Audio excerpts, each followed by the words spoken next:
Hello everyone, Chris here with Platinum Reviews, and I'm back with the newest Platinum review for Babylon's Fall on PlayStation 5.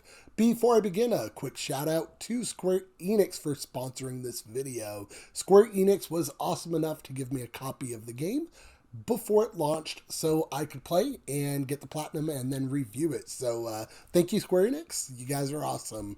So let's jump right into the review. So let's jump into the story first. If you've seen any of my reviews, you know I do not like talking about the story that much, so I'll give you the cliff notes. Babylon's Fall sees you creating a sentinel. This sentinel is then tasked with scaling a tower called the Ziggurat. The game starts with you getting your Gideon Coffin. It's a type of parasitic equipment that grants you powerful abilities, while also killing those that are not strong enough to use its powers. As you scale this tower, you unravel the mysteries of this story, but minus one or two parts, the story's incredibly boring. Mix that with horrible dialogue and characters that you care nothing about. The story was one that left me itching to skip it. It was very, very boring, and it's not a story that I would recommend at all. Gameplay is where the game starts to shine. However, it only shines at times, and it takes a lot of tender love and care by yourself before it starts to break through its early game issues. My biggest issue with Babylon's Fall is it takes about 5 hours before the game starts to get fun. Things that should be part of the game at the start open up mid to end game. End game is where the game started to be the most fun for me, but it felt like a little too late. The player base was next to nothing at that time, and it made it to where I wasn't wanting to play anymore. Like I said previously, you play as a sentinel. In between missions, you go to the player hub, where you can upgrade your armor, dismantle equipment, buy equipment, and accept new missions. The hub is pretty lifeless though. There isn't much to do, and with most of the stuff like crafting and upgrading getting unlocked late game, early on, this hub feels pointless. Even trying to start a match with your party can be complicated at times. The game doesn't automatically let your party join the mission, so they have to rush to find the mission before other random players join. I found myself exiting missions that I just created so my friend had enough time to join me.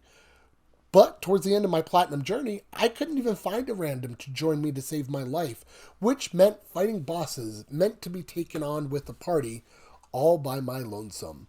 It added a level of difficulty that I didn't ask for and I didn't want to endure. There are some pretty cool features with Babylon's Fall, however. You can equip 4 different weapons to your character, each controlled by a different button, each having their own different way of attacking and their different playstyles. From bows and arrows to giant hammers, combat can be very fun at times. However, it can also be pretty repetitive. After so long playing and with so many of the same enemy types, it gets very repetitive towards end game. After beating the story, the game opens up with new game modes like Siege, which sees you taking on different types of missions for high level equipment. Equipment drops are random, so you can go a whole mission with only getting one piece of blue uncommon rarity armor. Or you can go a mission that drops with a whole bunch of purple legendary weapons and armor, and you can upgrade your character a bunch after that one mission. It's all over the place at times and can add a lot of frustrating end mission scenes where you get nothing for completing the mission that you just did. Next on the menu is music. I enjoyed the music in Babylon's Fall. It wasn't anything memorable, but it was very fitting with the game's environment and gameplay. It won't have you singing along to any huge musical numbers, but it won't have you rushing to turn on Spotify while you play the game, so there's a plus.